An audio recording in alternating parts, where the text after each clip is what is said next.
Salut les gars. Bon, du coup on est dans la deuxième partie de cette vidéo. On est une semaine plus tard, après avoir fait filtre à air et filtre habitacle.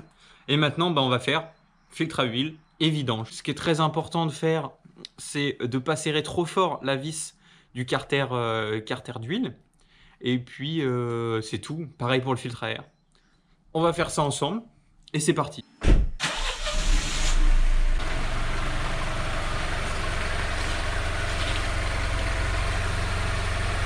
Du coup c'est simple, on va laisser chauffer un petit peu la voiture pour fluidifier l'huile. Vu que je le fais dans le garage parce que là il pleut, j'ai sorti le cul de la voiture pour que les gaz d'échappement ils se mettent pas dans le garage.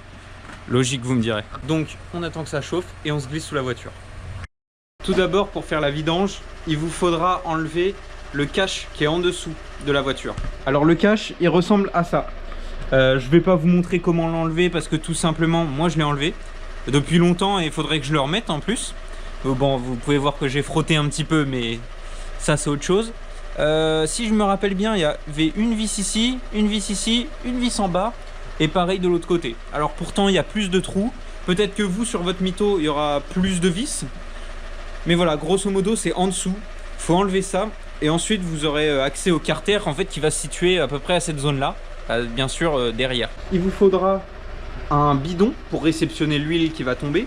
Il vous faudra une nouvelle vis de carter. Voilà la nouvelle vis. Bon, perso j'ai acheté la moins chère, on s'en fout, avec une nouvelle bague d'étanchéité. Un nouveau filtre. Pareil, j'ai acheté le moins cher. Je sais pas si ça a vraiment un impact si j'en achète un plus cher. Je suis pas sûr. Et bien sûr, l'huile moteur adaptée à votre véhicule. Donc moi c'est de la 0W30 pour mon véhicule. Voilà, j'ai fait mes petites recherches pour bien savoir. En fonction de votre véhicule, si c'est pas une mytho, il vous faudra peut-être un outil comme ça. Alors me demandez pas le nom, mais c'est un outil pour enlever les filtres à huile. Mais personnellement, mon filtre à huile, en fait, il n'y a pas le tour métallique. Vous verrez après quand je l'installerai. C'est directement le filtre. En fait, on voit le filtre, on l'installe et on remet un capuchon en plastique qui fait partie du moteur dessus. Donc c'est un petit peu spécifique sur la mytho, mais je pense que c'est pas plus compliqué.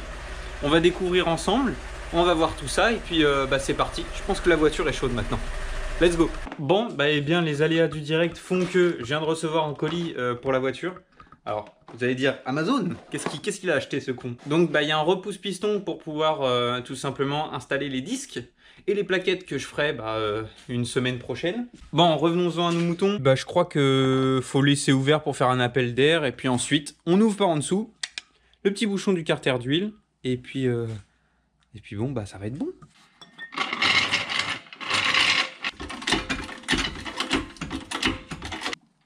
Putain, ce cric il est vraiment tout pourri. En fait, si vous regardez, là il y a plein de marques, je sais pas si vous voyez à la caméra, sur le sol, c'est parce que cette roue là en fait elle tourne pas. Donc un jour elle va casser en fait cette roue de merde là. Bon, logiquement il faut mettre la voiture à plat pour que ça s'écoule bien. Donc bon, on va faire ça bien, on va mettre ça sur chandelle. C'est bon, c'est bien posé sur chandelle. Il y a beaucoup plus de place maintenant, comme vous pouvez voir. Là je peux largement passer. J'ai regardé à l'aide de la nouvelle vis, il faut une clé de 17 apparemment. Alors, on va se situer juste ici. Au niveau des striures, voilà, ici sous le moteur.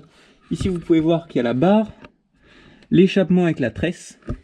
Et juste ici, on a notre vis. Et dit, ça commence bien.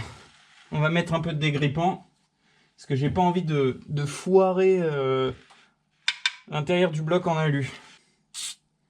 Ok les gars, du coup, la vis était grippée un petit peu. J'ai surélevé les chandelles, j'ai réussi à les surélever d'un cran. J'avais un peu plus de place pour mes bras et du coup j'ai pu mettre un peu plus de force sur la clé. Ça c'est dégrippé.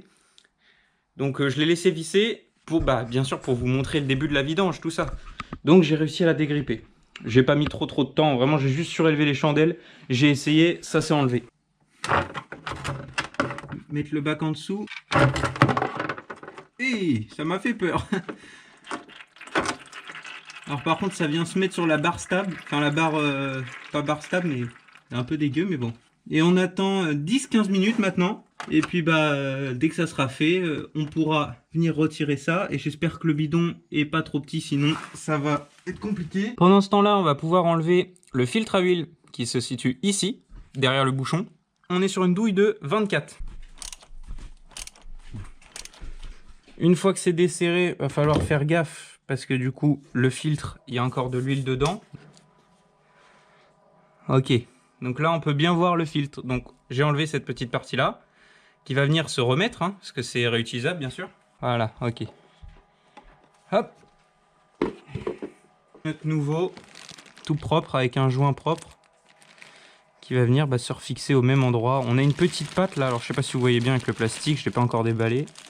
Mais normalement, il va venir se rentrer dans le trou, que vous voyez pas, mais bon, il y a un petit trou. Vous le verrez si vous le faites de votre côté. Mais voilà.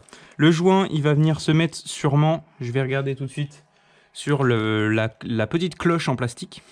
Donc il va falloir le graisser avec un petit peu d'huile moteur. Voilà, pour pas qu'il sèche et qu'il craque. Bon alors, ce qu'on va faire, je sais pas si c'est important, mais vous voyez qu'il y a de l'huile ici. On va essayer de l'aspirer avec une pipette, et puis on va le transvider dans le seau.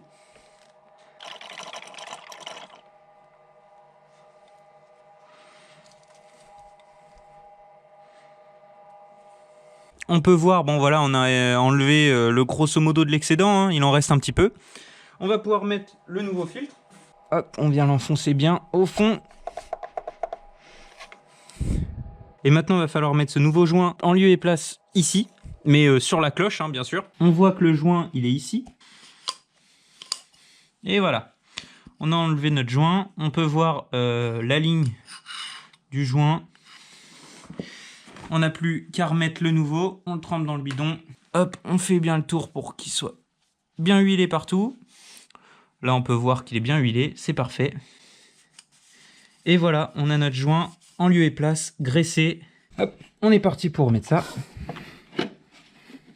Alors, je n'ai pas de clé de dynamo, mais comme vous pouvez voir... Ah, attendez, je vous le tourne bien. On a un couple de serrage ici, donc qui est de 25 Nm, si je ne me trompe pas. Là, je l'ai serré en butée. J'ai senti qu'il y avait de la résistance. Je ne vais pas forcer plus. Donc, le filtre à huile, il est en place. Maintenant, il ne nous reste plus qu'à mettre la vis en bas. Comme pour le joint du filtre à huile, j'ai huilé ma petite vis, donc surtout la bague en fait. Vous n'êtes pas obligé de racheter une vis entière, mais une bague, oui. Bon alors je suis désolé parce que je vous ai pas filmé la fin, donc le moment où je remets de l'huile, etc. Mais bon, vous savez comment remettre de l'huile. Je vais vous montrer très brièvement. Vous remplissez 3 litres, vous allumez le moteur pendant 10 à 15 secondes, ce que j'ai fait. Vous laissez tourner, vous mettez les 0,5 litres qui manquent et vous faites petit à petit. Et bien sûr, vous testez avec la jauge à huile. Faites gaffe quand vous desserrez votre filtre à huile comme moi, ça a coulé un petit peu partout. Donc maintenant je vais faire préchauffer, voilà, et puis je vous laisse sur ça. Si jamais c'est pas le dernier plan, c'est qu'il y a eu un problème. Mais donc du coup, on se retrouve pour une prochaine vidéo. Allez, à plus les gars.